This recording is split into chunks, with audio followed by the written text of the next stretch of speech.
الذین آمنوا صلوا علیہ وسلموا تسلیما اللہم صل علی سیدنا و شفیعنا و حبیبنا و مولانا محمد معدن الجود والکرم وعلی آلہ وبارک وسلم صلاۃ و سلام علیک یا رسول اللہ صلی اللہ تعالی علیہ وسلم لا الہ الا اللہ محمد رسول اللہ صلی اللہ تعالی علیہ وسلم۔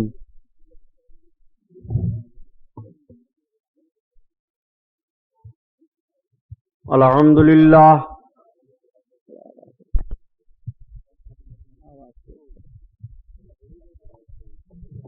الحمدللہ الحمدللہ رب العالمین،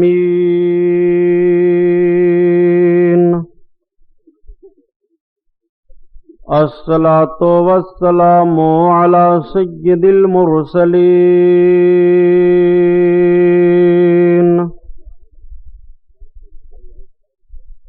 وعلی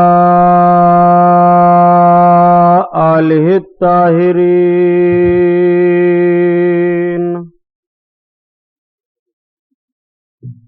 واصحابہ المطہرین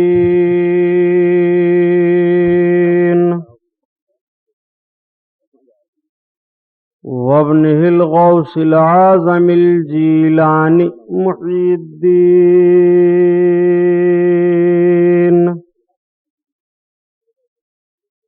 واہل بیتہ اجمعین، اما بعد،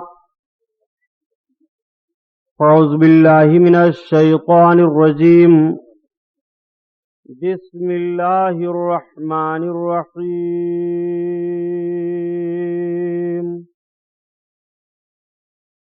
قال اللہ تعالی فی القرآن العظیم والفرقان الحمید،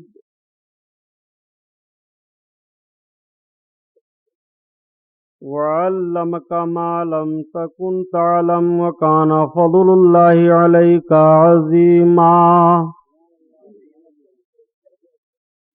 صدق اللہ البصیر القدیر وصدق رسولہ الرشید النذیر، والحمد للہ رب العالمین۔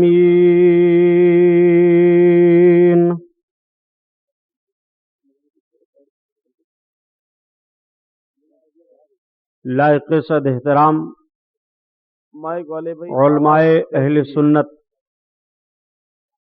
قابل قدر سامعین حضرات، آئیے ہم اور آپ سب سے پہلے اپنے اور ساری کائنات کے مرکز عقیدت حضور رحمت للعالمین شفیع المذنبین رسول گرامی وقار محبوب پروردگار دونوں عالم کے مالک و مختار حضور محمد الرسول اللہ صلی اللہ تعالی علیہ وسلم کے دربار پر انوار میں درود شریف کا نذرانہ پیش فرمائیں۔ پڑھیے بلند آواز سے، اللہم صلی علی سیدنا و مولانا محمد معدن الجود والکرم وعلی آلہ وبارک وسلم صلاۃ و سلام علیک یا رسول اللہ صلی اللہ تعالی علیہ وسلم۔ پورا مجمع خیر و برکت کے لیے اور پڑھ لیجئے درود پاک، اللہم صلی علی سیدنا و مولانا محمد معدن الجود والکرم وعلی آلہ وبارک وسلم صلاۃ و سلام علیک یا رسول اللہ صلی اللہ تعالی علیہ وسلم۔ حضرات گرامی،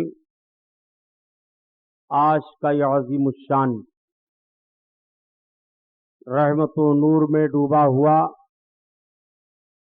جشن امام اعظم ابو حنیفہ رضی اللہ تعالی عنہ کا پروگرام، جس میں ہم اور آپ شرکت کی سعادت حاصل کیے ہوئے ہیں، مبارکباد کے لائق ہیں بزم رضا کے تمام ارکان، جنہوں نے اس مقدس محفل کا انعقاد کیا، علماء اہل سنت کو دعوتیں پیش کی، انشاءاللہ ابھی آپ میرے بعد شہزادہ حضور شعیب الاولیاء کا بھی عظیم بیان سماعت فرمائیں گے۔ ناظم اسٹیج صاحب الفضیلت حضرت علامہ محمد فاروق صاحب قبلہ مدہ ظلہ العالی کا حکم مجھے پہلے ہوا۔ اسٹیج پر جلوہ افروز تمام علماء،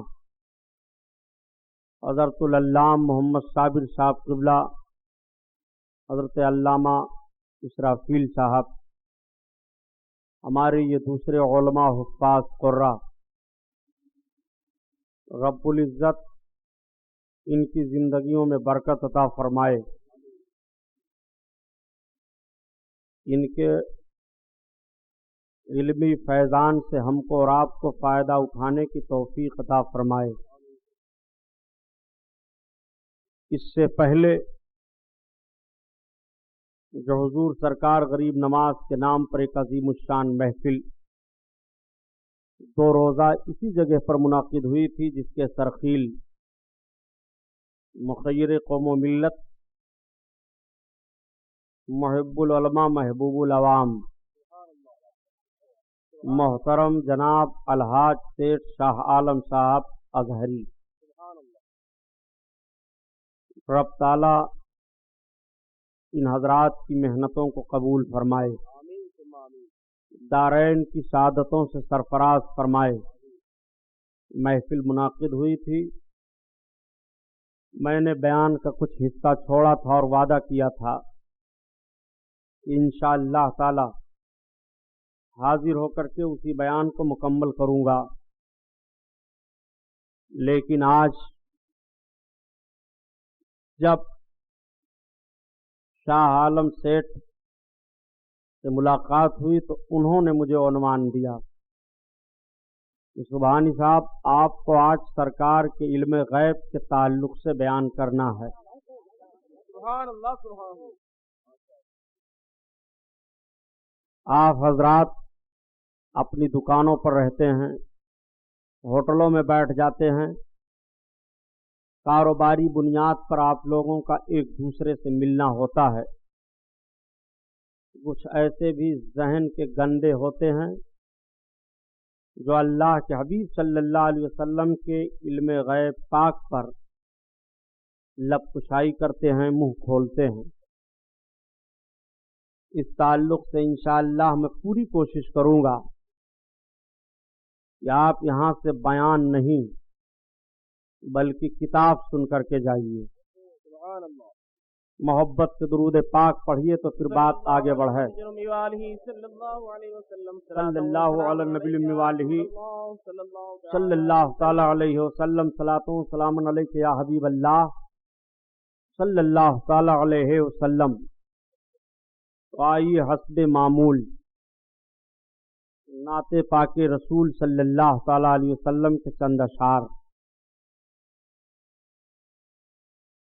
اعلی حضرت عظیم البرکت آیت من آیات اللہ، معجزۃ من معجزات رسول اللہ، امام احمد رضا خان علیہ الرحمت و رضوان کی سماعت فرمائیں۔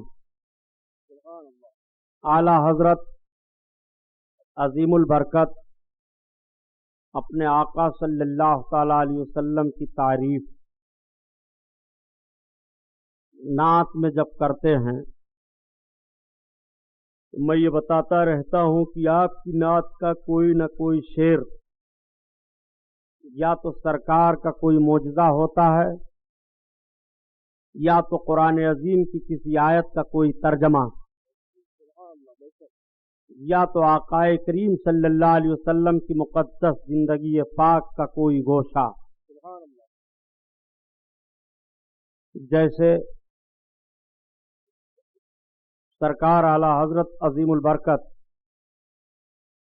اپنے آقا صلی اللہ تعالی علیہ وسلم کی تعریف اس طرح سے عرض کرتے ہیں، یا رسول اللہ،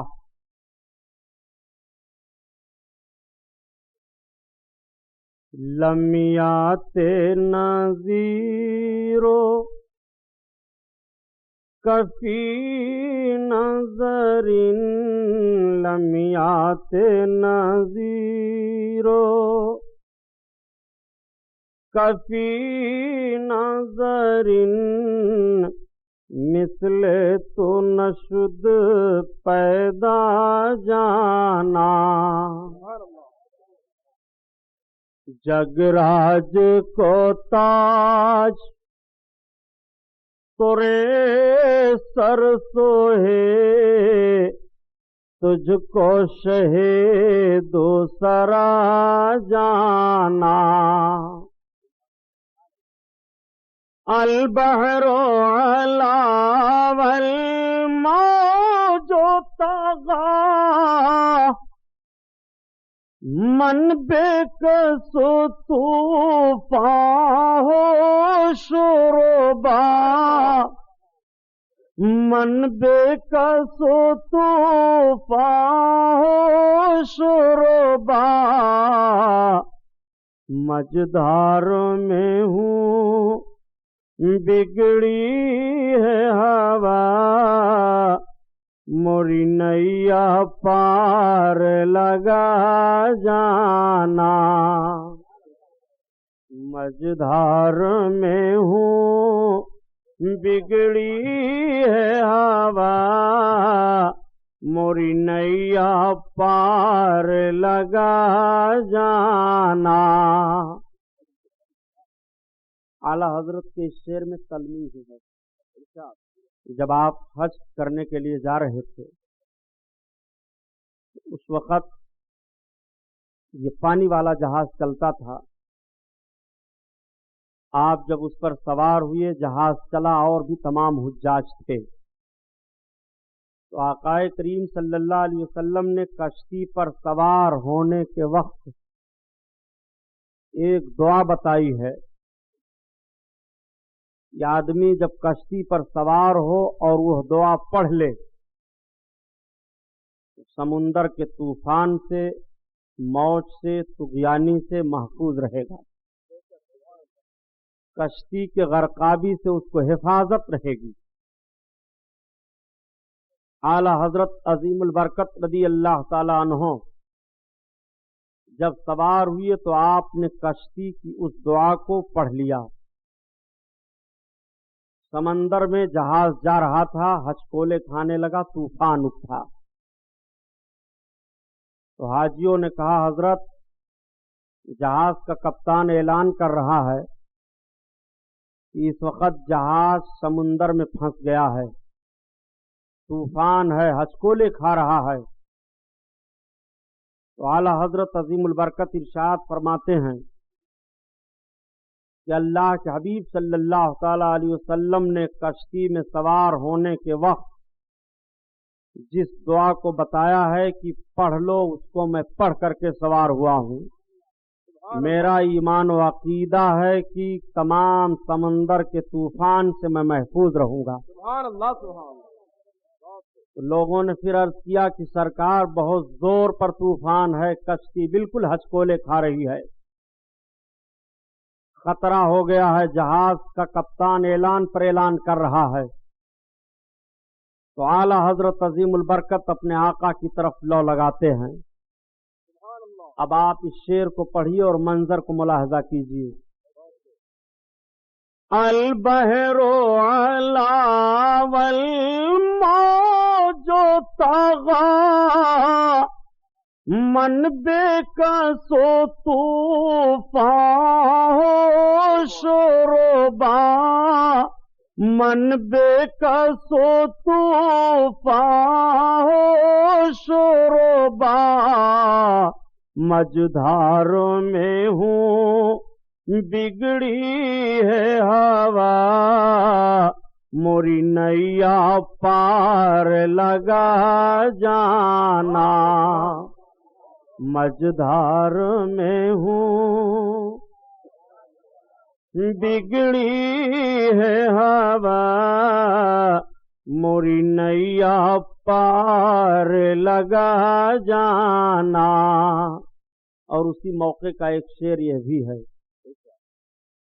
آنے دعا ڈوبو دو اب تو تمہاری جانب یا رسول اللہ،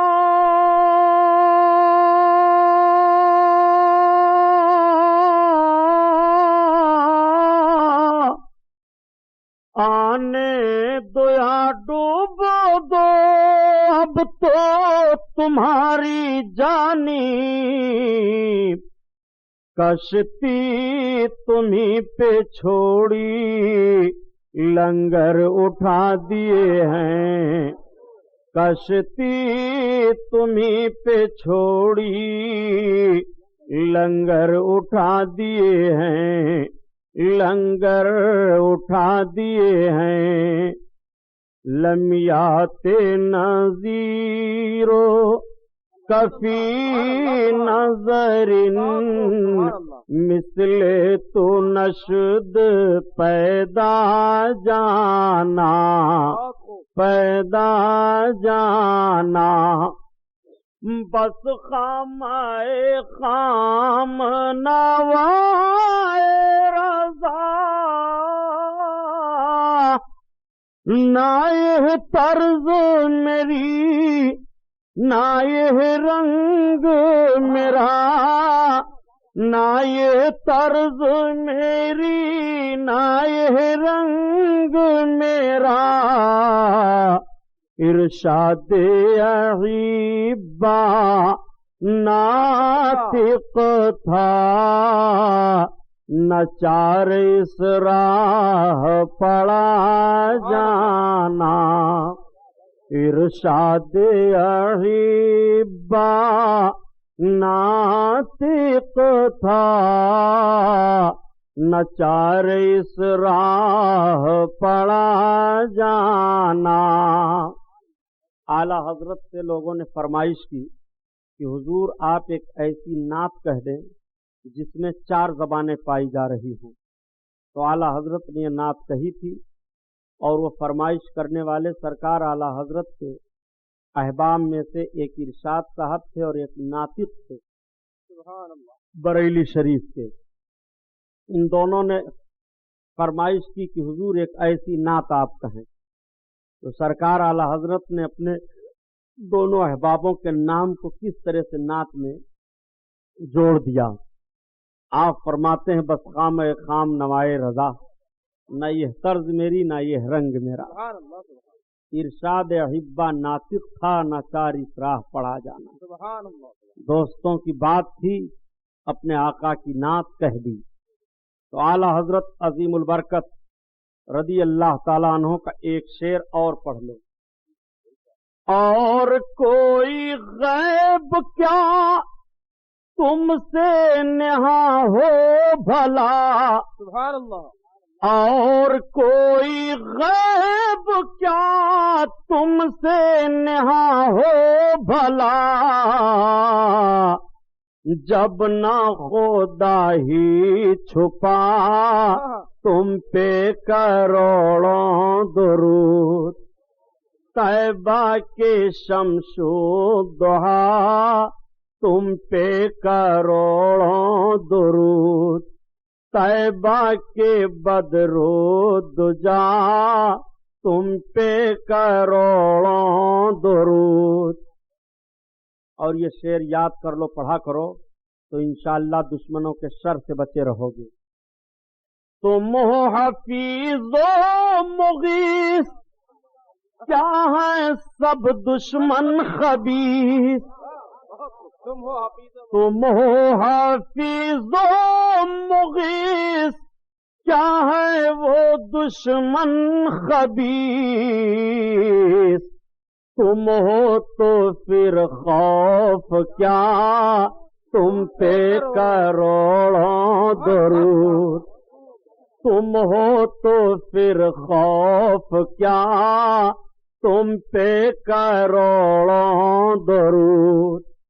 اعلی حضرت کا شعر بطور وظیفہ یاد کرو پیارے، عاشق رسول کا شعر ہے یہ۔ سبحان اللہ، اور اعلی حضرت اپنے آقا کی بارگاہ میں عرض کرتے ہیں یا رسول اللہ، بزرگوں نے فرمایا کہ غریب ہو تو اس شعر کو بطور وظیفہ پڑھا کرو، امیر بن جاؤ گے۔ سبحان اللہ سبحان اللہ۔ خلق کے حاکم ہو تم، رزق کے قاسم ہو تم، خلق کے حاکم ہو تم، رزق کے قاسم ہو تم، جو ملا تم سے ملا تم پہ کروڑوں درود۔ تکبیر، نعرہ رسالہ، خطیب الحسنی، امام اعظم کانفرنس، سبحان اللہ جو ملا تم سے ملا تم پہ کروڑوں درود۔ اعلی حضرت نے یہ شعر کب کہا تھا جانتے ہو؟ جب کچھ لوگوں نے اعلی حضرت پر مقدمہ قائم کر دیا تھا اور پیشی آئی تاریخ پر جانے کی بات، تو پورے ایڑی چوٹی کا زور لگا دیا تھا کہ اعلی حضرت کو کورٹ میں ہم لوگ کھڑا کر دیں گے۔ جب سرکار اعلی حضرت سے آپ کے لوگوں نے عرض کیا تو آپ نے فرمایا میں ہندوستان کی کورٹ کچہری میں نہیں جاؤں گا۔ لوگوں نے عرض کیا سرکار بہت سخت مقدمہ قائم کیا گیا ہے، آپ کو کورٹ میں جانا پڑے گا، تو آپ نے فرمایا میں نہیں جاؤں گا۔ بس سرکار اعلی حضرت نے قلم اٹھایا اور یہی شعر آقا کی بارگاہ میں لکھنا شروع کیا۔ باعزت آپ کا وہ پروانہ واپس کر دیا گیا، آپ کو کورٹ میں کچہری میں جانے کی ضرورت نہیں پڑی۔ اعلی حضرت عظیم البرکت کا شعر ملاحظہ فرمائیے، بیمار اس شعر کو پڑھا کرے، شافی و وافی ہو تم، کافی و نافی ہو تم، شافی و وافی ہو تم، کافی و نافی ہو تم، درد کو کر دو دوا تم پہ کروڑوں درود۔ درد کو کر دو دوا، درد کو کر دو دوا تم پہ کروڑوں درود۔ دشمن سے بچنے کے لیے ہو تو وہ شعر پڑھو، رزق کی کمی ہو تو وہ پڑھو، بیمار ہو تو یہ پڑھو، اور گنہگار ہو تو کیا پڑھو؟ سبحان اللہ سبحان اللہ۔ اپنے آقا کی بارگاہ میں اپنے گناہوں کی معافی اس طرح سے مانگو، گرچہ ہیں بے حد قصور سبحان اللہ تم ہو عفو غفور،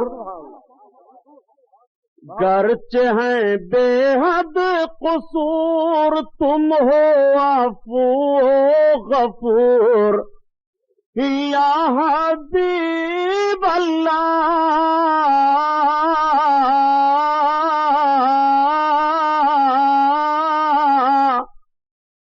گرچہ ہیں بے حد قصور تم ہو عفو غفور، بخش دو جرم و خطا تم پہ کروڑوں درود، بخش دو جرم و خطا تم پہ کروڑوں درود۔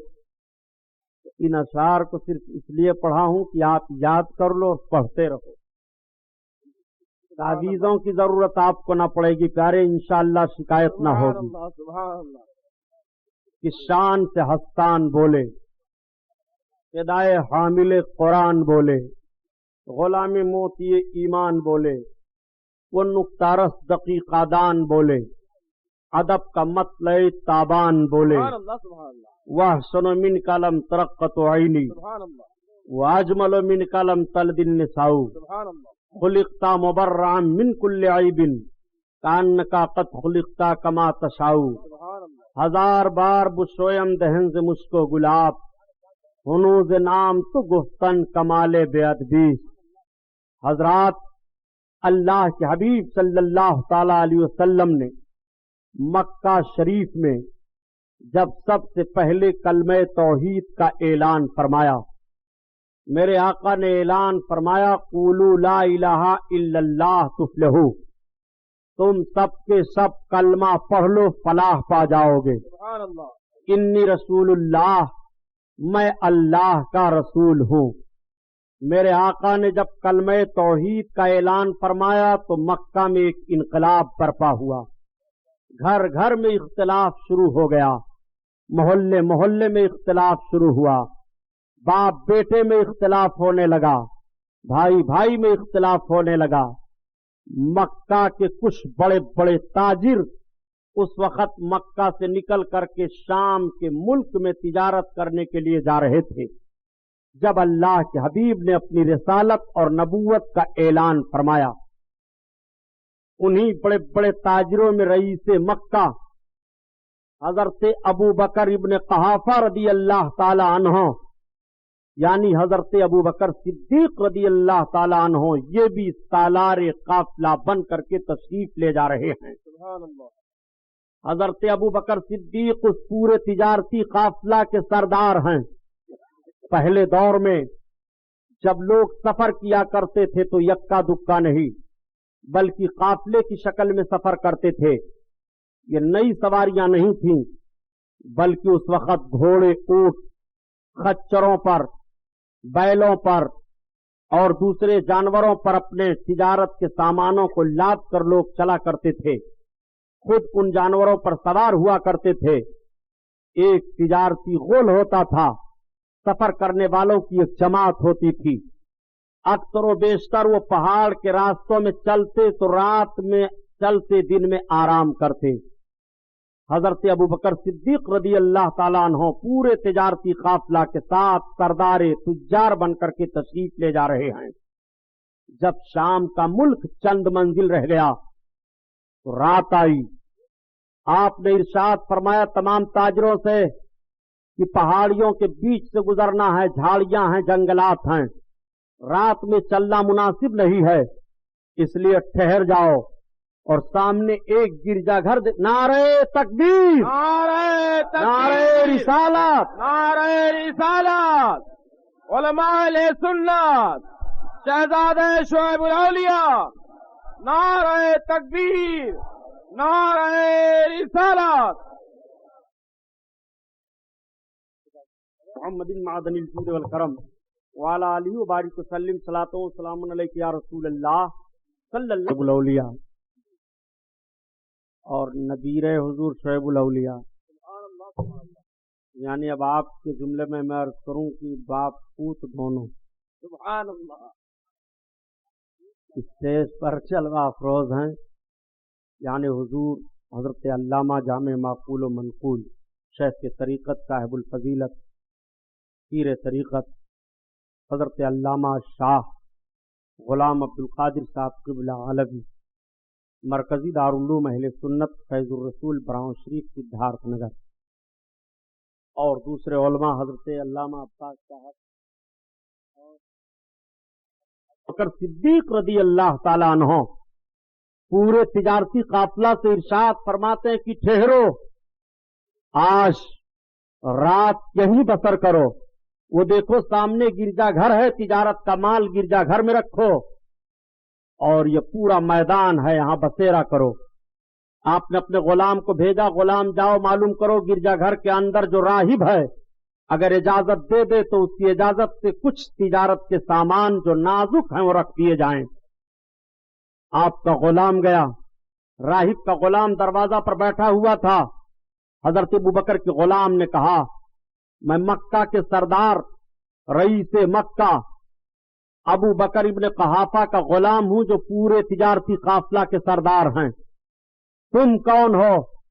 اس نے کہا اس گرجا گھر کے اندر جو میرا آقا صرف خدا کی عبادت کرتا ہے میں اس کا غلام ہوں. کہا اپنے آقا سے پوچھ لو کیا مجھے یہاں ٹھہرنے کی اجازت دی جا سکتی ہے؟ ہم اپنے تجارت کے کچھ مال کو رکھنا چاہتے ہیں.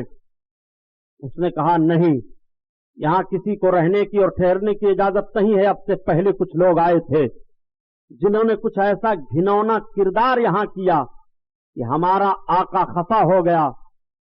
اس غلام نے کہا پہلے تم جا کر بتا دو تو کہ ہم مکہ کے تاجر ہیں۔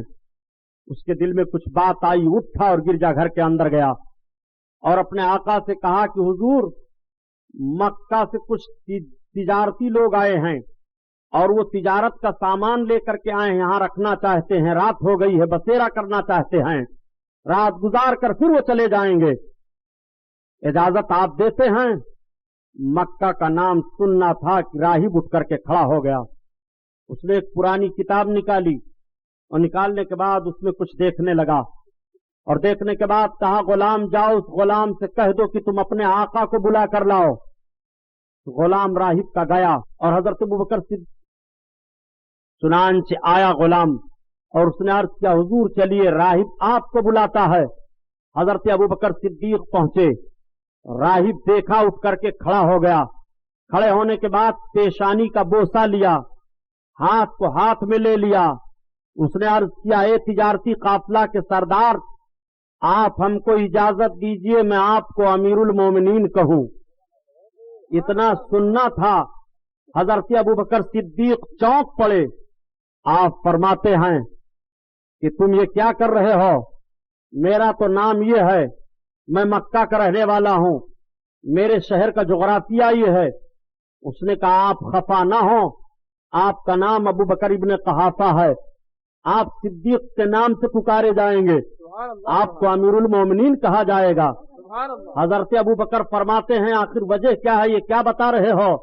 اس نے کہا اے تجار سردار آپ کو معلوم نہیں ہے، آپ کو یہ پتا نہیں ہے کہ سب سے پہلے نبی آخر الزماں کا کلمہ آپ پڑھو گے، سب سے پہلے امیر المومنین آپ کو کہا جائے گا اور آپ کو نبی آخر الزماں صدیق کا خطاب عطا فرمائیں گے۔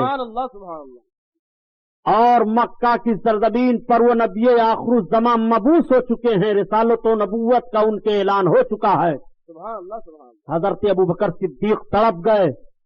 آپ کسی طرح سے رات گزارتے ہیں، جب رات ختم ہو گئی تو وہیں اونے پونے کر کے اپنے مال کو بیچا اور تاجروں سے کہا تم ملک شام جاؤ، میں مکہ واپس جا رہا ہوں۔ حضرت ابوبکر صدیق جب مکہ واپس آئے بہت غور سے سنو، اور اگر حوالہ غلط ہو تو جو چور کی سزا وہ غلام محی الدین سبحانی کی۔ دیکھو اپنے آقا کی شان نبوت۔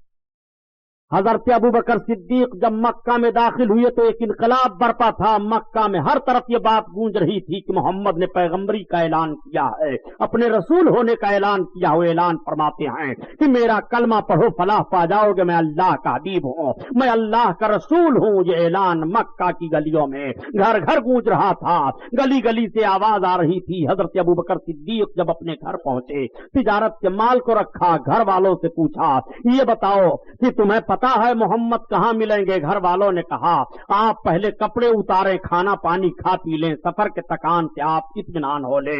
ان کے بارے میں یہ مشہور ہو گیا ہے کہ وہ نبوت و رسالت کا دعویٰ کر رہے ہیں۔ آپ نے فرمایا میں پہلے ان سے ملوں گا۔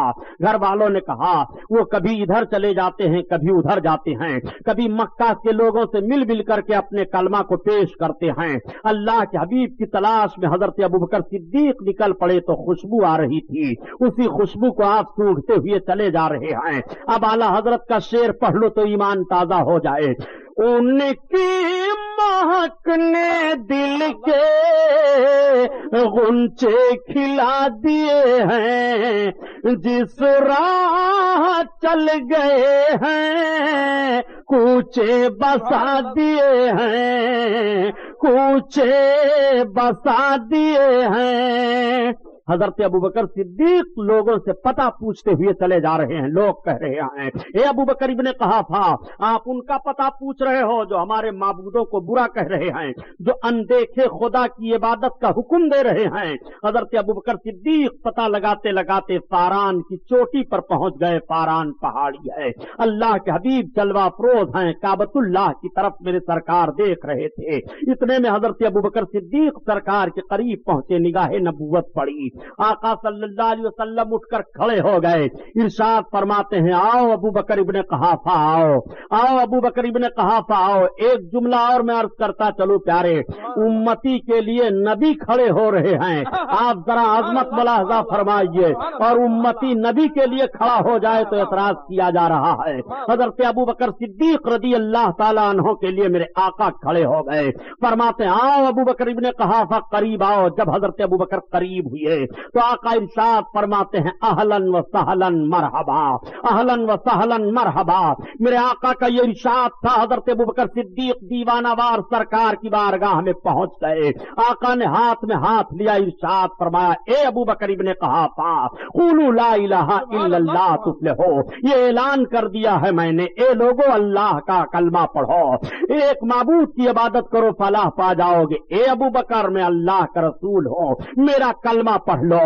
حضرت ابو بکر صدیق رضی اللہ تعالیٰ عنہ سرکار کا مقدس چہرہ دیکھ رہے ہیں، دیکھتے ہوئے عرض کرتے ہیں یہ تو بتائیے کہ جو نبی ہوتا ہے رسول ہوتا ہے وہ اپنے رسالت و نبوت کی کوئی نہ کوئی نشانی پیش کیا کرتا ہے۔ اتنا کہنا تھا تب تک میرے آقا نے ارشاد فرمایا اے ابو بکر ابن قحافہ جو گرجا گھر کے اندر راہب نے تمہیں بشارت دی ہے کیا میری نبوت کے لیے کافی ہے کہ نہیں؟ کیا میری نبوت کے لیے تمہارے لیے دلیل ہے کہ نہیں؟ اتنا حضرت ابو بکر صدیق سے آقا کا فرمانا تھا۔ حضرت ابو بکر صدیق عرض کرتے ہیں یا رسول اللہ میں جان گیا بس تیری پہچان یہی ہے، مجھے کلمہ پڑھائیے، اسلام میں داخل کیجئے۔ اللہ کے حبیب نے سرکار ابو بکر کو کلمہ پڑھایا اور اسلام میں داخل فرما لیا۔ سبحان اللہ سبحان اللہ۔ اب آپ جملہ پر غور کرو، حضرت ابو بکر صدیق کے اندر کلمہ پڑھنے کی تحریک کیسے پیدا ہوئی؟ اسی بنیاد پر تو کہ گرجا گھر کے اندر بات مجھ سے اور راہب سے ہو رہی ہے، شام کے راستے میں، اور مکہ میں اس کی خبر محمد رکھ رہے ہیں۔ تعجب کا مقام ہے، پھر بھی علم غیب مصطفیٰ پر بحث کر رہے ہو۔ یہ غیب نہیں ہے تو اور کیا ہے؟ کیا یہاں حضرت جبریل علیہ السلام وہی لے کر کے آئے ہیں؟ آقا کریم صلی اللہ علیہ وسلم پر سب سے پہلے کلمہ پڑھ کر اسلام میں جس عظیم شخصیت نے داخلہ لیا ان کے اندر علم غیب مصطفیٰ کی بنیاد پر کلمہ پڑھنے کی تحریک پیدا ہوئی۔ سبحان اللہ سبحان اللہ۔ اور آؤ اللہ کے حبیب صلی اللہ تعالی علیہ وسلم کی عظمت ملاحظہ کرو، غیب پر بات چل رہی ہے، ان روایتوں کو اس لیے ذہن نشین کرا دے رہا ہوں، روایتوں کو سمجھنے کے بعد پھر سمجھو کہ غیب کسے کہتے ہیں۔ اللہ کے رسول صلی اللہ تعالی علیہ وسلم نے اعلان نبوت فرمایا، لوگ کلمہ پڑھ رہے ہیں، اسلام میں داخلہ لے رہے ہیں، ایک بھیانک جنگ ہوتی ہے جس جنگ کا نام جنگ بدر ہے، جو سب سے پہلی لڑائی لڑی گئی۔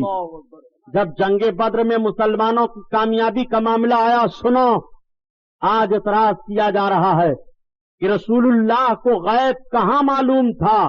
میرے آقا نے دنیا کے ایک ایک ذرے کا علم کا پتہ دے دیا ہے پیارے، علم مصطفیٰ سے کائنات کا کوئی ذرہ خالی نہیں ہے، میرے آقا کو وہ علم رب نے عطا فرمایا ہے۔ آقا کریم صلی اللہ تعالی علیہ وسلم کی خفیہ ایجنسی نے عرض کیا یا رسول اللہ کفاران مکہ ہم پر حملہ کر رہے ہیں۔ اللہ کے حبیب صلی اللہ تعالی علیہ وسلم نے ارشاد فرمایا کتنے لوگ ہیں؟ عرض کرتے ہیں یا رسول اللہ ان کے وہاں آج 3 اونٹ ذبح ہوئے ہیں۔ سرکار نے فرمایا اس کا مطلب وہ 1000 کے قریب ہیں، 1000 اسلام کے مخالفین میدان میں اتر چکے ہیں مقام بدر پر۔ اللہ کے حبیب صلی اللہ تعالی علیہ وسلم نے 313 مجاہدین کی ایک جماعت کو لیا۔ وہ کیسی جماعت تھی 313 لوگوں کی؟ ایسی جماعت تھی کہ کسی کے پاس تلوار ہے، کوئی ننگے پیر ہے، کسی کے پاس ڈھال ہے، کسی کے پاس تیر ہے، کسی کے پاس وہ بھی نہیں ہے، کسی کے پاس سر پر پگڑی بھی نہیں ہے، کسی کے جسم پر صحیح کپڑا بھی نہیں ہے۔ ایسے لوگوں کی ایک مختصر جماعت اللہ کے حبیب لے کر کے میدان میں اتر پڑے۔ میرے سرکار جب میدان میں اترے خیمہ زن ہو گئے، تو حضرت عمر فاروق اعظم کو بلایا. آپ نے فرمایا عمر بن خطاب ادھر آؤ. حضرت عمر بن خطاب آئے. اللہ کے حبیب نے ان کے ہاتھ کو پکڑ لیا. ایک ہاتھ سرکار ان کا ہاتھ اپنے ایک ہاتھ میں لیے ہوئے ہیں اور دوسرے ہاتھ میں میرے آقا کے عصا شریف ہے, اور عصا شریف سے میدان میں چل کر کے میرے سرکار ایک لکیر کھینچ رہے ہیں اور ارشاد فرما رہے ہیں اے عمر کل اس کے اندر ابو جہل مارا جائے گا, کل اس کے اندر فلاں کافر مارا جائے گا, کل فلاں کافر یہاں مارا جائے گا. اللہ کے حبیب صلی اللہ تعالی علیہ وسلم نے ابو جہل کے مرنے کی لکیر کھینچ دی ہے اور جگہ بتا دی ہے. میں آپ سے پوچھنا چاہتا ہوں کہ مرے گا ابو جہل کل, اللہ کے حبیب خبر دے رہے ہیں آج مرے گا اس جگہ پر, کل اللہ کے حبیب لکیر کھینچ کر بتا رہے ہیں کہ اسی دائرہ کے اندر ابو جہل مارا جائے گا. اللہ کے حبیب صلی اللہ علیہ وسلم جب یہ نشاندہی کر رہے تھے تو حضرت عمر فاروق اعظم نے یہ نہیں عرض کیا یا رسول اللہ آپ کل کی بشارت کیسے دے رہے ہیں, کل کی خبر آپ کیسے دے رہے ہیں, مرنے والا کل مرے گا اس کی بشارت آج آپ دے رہے ہیں, اس کی خوشخبری مسلمانوں کو آج سنا رہے ہیں کہ کل دشمن یہاں مار دیا جائے گا. یا رسول اللہ کل جو مرے گا اس کا علم تو صرف اللہ کو ہے, آپ کو کیسے ہے؟ اللہ کے حبیب سے یہ حضرت عمر فاروق اعظم نے اعتراض نہیں کیا بلکہ حضرت عمر فاروق اعظم سر تسلیم خم کیے دے رہے ہیں اور دیکھ رہے ہیں کہ میرے آقا ارشاد فرماتے ہیں اے عمر بن خطاب کل کی لکیر کے اندر ابو جہل مارا جائے گا. اللہ کے حبیب نے یہ بتا دیا. تمام صحابہ دیکھ رہے ہیں جب دوسرے دن جنگ ہوتی ہے پیارے تو ٹھیک میرے آقا صلی اللہ علیہ وسلم نے جو نشاندہی فرمائی تھی ابو جہل اسی لکیر کے اندر دائرہ کے اندر مارا گیا. اور ابو جہل کو مارنے والے کون تھے؟ جو چھوٹے چھوٹے بچے تھے. ان چھوٹے چھوٹے بچوں کے تعلق سے حضرت عبد الرحمن ابن عوف کہتے ہیں کہ دو چھوٹے بچے آئے اور مجھ سے کہنے لگے اے چچا یہ تو بتاؤ اللہ کے حبیب کا دشمن ابو جہل کہاں ہے؟ حضرت عبد الرحمن کہتے ہیں میں نے پوچھا بیٹو کیا کرو گے؟ ان شہزادوں نے کہا کہ ہم اس کو قتل کریں گے, ہم اس کو ماریں گے. اللہ کے حبیب کو گالی دے رہا ہے. وہ دونوں چھوٹے بچے آگے بڑھے اور اس زور سے حملہ کیا کہ ابو جہل سنبھل نہ سکا, گھوڑے سے نیچے گر پڑا. حضرت عبداللہ ابن مسعود پہنچ کر کے اس کی گردن کاٹ دیتے ہیں. جب جنگ کامیابی میں بدل گئی اللہ کے حبیب صلی اللہ علیہ وسلم نے مقتولین کو دیکھا اور دیکھنے کے بعد سرکار ارشاد فرماتے ہیں دیکھو جو میں نے نشاندہی کی تھی ابو جہل ٹھیک اسی دائرہ کے اندر مارا گیا ہے. میں آپ سے بتانا چاہتا ہوں قتل ہو رہا ہے ابو جہل آج, اور اس کے قتل کی خبر اللہ کے حبیب پہلے دے رہے ہیں. یہ علم غیب مصطفیٰ نہیں ہے تو اور کیا ہے, یہ رسول اللہ کا علم نہیں ہے تو اور کیا ہے. آؤ اللہ کے حبیب صلی اللہ علیہ وسلم نے کس کس چیز کی خبر نہیں دی ہے. نبی کونین صلی اللہ تعالی علیہ وسلم جلوہ افروز ہیں. یہی مقام بدر ہے جب جنگ جیت لی گئی اور کچھ لوگ قیدی بنا لیے گئے, مدینہ شریف میں لائے گئے تو اللہ کے حبیب نے صحابہ کا اجتماع کیا اور آپ ارشاد فرماتے ہیں اے میرے صحابہ مشورہ یہ دو ان قیدیوں کے تعلق سے کیا کیا جائے. جو مدینہ طیبہ میں گرفتار ہو کر کے کفار آئے ہیں 70 لوگ تھے جو گرفتار کیے گئے تھے. ان 70 لوگوں میں اللہ کے حبیب کے چچا حضرت عباس بھی ہیں, ان 70 لوگوں میں حضرت عمرو بن عاص بھی ہیں. ایسے لوگ گرفتار کر لیے گئے ہیں. اللہ کے حبیب صلی اللہ تعالی علیہ وسلم نے مشورہ لیا, صحابہ نے مختلف مشورہ پیش کیا, لیکن جس بات پر عمل ہوا وہ یہ ہے کہ جتنے قیدی ہیں یہ فدیہ دے دے کر کے چھٹکارا حاصل کر سکتے ہیں.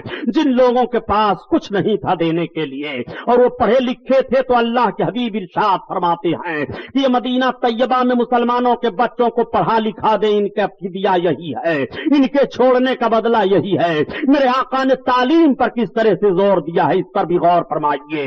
اللہ کے حبیب صلی اللہ تعالی علیہ وسلم کے سامنے حضرت عباس آپ کے چچا لائے جاتے ہیں. آپ نے فرمایا چچا جان آپ فدیہ دینا چاہتے ہو کہ آپ کے تعلق سے کچھ اور فیصلہ کیا جائے؟ تو حضرت عباس عرض کرتے ہیں کہ میرے پاس کچھ نہیں ہے.